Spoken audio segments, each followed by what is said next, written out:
I pre-drawn this painting with an HB pencil and masked out with masking fluid all of the light areas. I've mixed up my colours. I'm using burnt umber and quinacridone gold, and I've wet the paper with my large size 14 brush, and I'm dropping in the quinacridone gold wet on wet, just putting it all over the painting in all those sort of lovely light areas. I'm going to make the paint slightly creamier. It's still quinacridone gold, and I'm dropping this damp into wet so the paint isn't as wet as that first layer, and I'm putting it here and there with my size 10 brush. And now I've made the paint even slightly creamier and just drop that paint in there, and I'm going to mix up a little bit more quinacridone gold, and I'm going to dab this in with my natural sponge, damp into damp, in the foliage area and on the fallen sort of leaves on the ground to create lots of texture, but it's going to be soft edges rather than hard edges. Remember to really press gently when you're using a sponge. I've allowed my painting to dry, and I'm now sponging wet on dry, so you're going to get lots more texture using the sponge in this way. So I'm just very gently sponging here and there. If you don't have a sponge, you could use dry brush or side brush and create some texture, but you need some sort of quite textured paper to do that. So even an old synthetic sponge torn at an angle can give you a bit of texture, so have a little bit of a practice before you put it into your painting. I'm painting the tree trunks now, wet on dry, using my size 10 brush, and I'm actually mixed up the burnt umber with some quinacridone gold, and I'm scratching using my plastic card to create that lovely sort of texture on the bark of the tree. And I'm just going to continue now painting my trees in wet on dry, using a mixture of the burnt umber with a touch of quinacridone gold and scratching into the tree trunks. I'm just dropping some very creamy burnt umber damp into wet with my size 6 brush just to put some shadow areas on the trees. I've turned my painting upside down now, and I'm painting some of the middle distant trees and distant trees. I've watered down the burnt umber so it makes the tonal value a bit lighter to create some distance, and I've dropped some little bit of burnt umber damp into damp.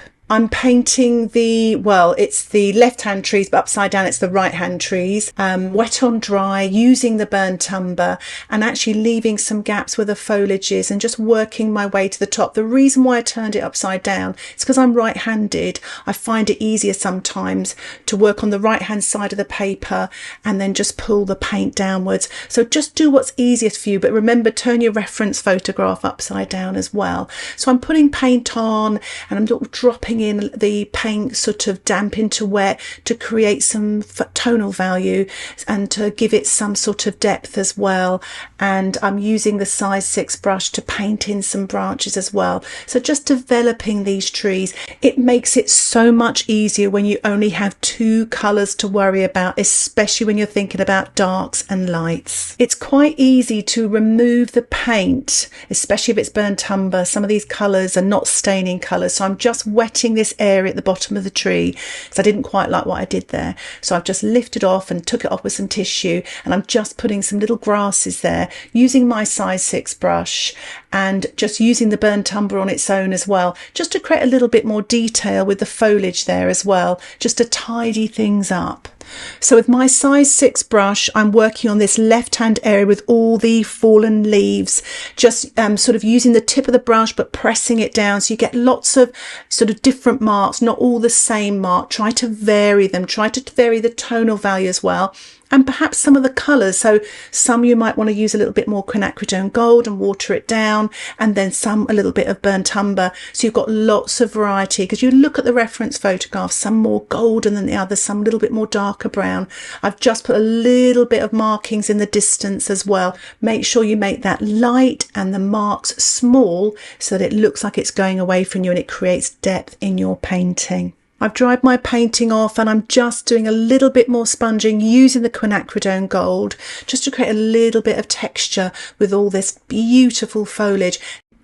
I'm actually going to build up the sort of the tonal value of the tree trunks. So I'm putting on the burnt umber wet on dry with my size 6 brush, and then I'll rinse that brush and just soften and blend that so it makes the tree trunks look rounded and not flat looking. I'm using this same colour to paint the branches.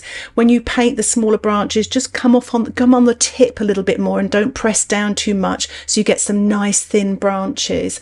So again, I'm putting on this burnt umber sort of medium sort of consistency and then softening and blending here and there. So really have a look at the reference photograph, see where the darks are, paint them on wet on dry with a brush that you feel comfortable with. I'm using the burnt umber, and then I'm just softening with a clean damp brush to soften the edges. And now I'm using my twig, a sharpened twig with my pencil sharpener. I've dipped it into some burnt umber and I'm basically drawing with it. It's so lovely and freeing. It's like drawing with a pencil with this sort of watercolour coming out of it. It's really freeing up and you get some lovely thin branches. I've blow dried my painting and now I'm just putting a little bit of shadow on the leaves on the ground, just here and there, using burnt umber with my size 2 brush wet on dry. Once you've finished the detail with the brush, you can give your painting a little bit of a spatter. I'm just using some of the colours left in my palette, so you've got sort of colour harmony then as well.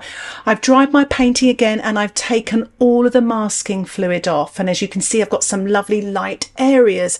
I'm using the Quinacridone gold really thinned down so it's like a glaze, and I'm glazing this very gently with my size 10 brush. This is why we have soft brushes in watercolour, so it doesn't disturb the painting underneath. So it's really important to make sure your painting is dry. So I'm just painting this now so it gives the impression of those lovely light golden leaves here and there, but I've also left little white gaps for this sky as well. I've dried my painting off again and I'm just tidying up some of the edges of the trees because of where I put the masking fluid on. It was a little bit, so I went over the edges a little bit, so I'm just tidying it up with some of the burnt umber.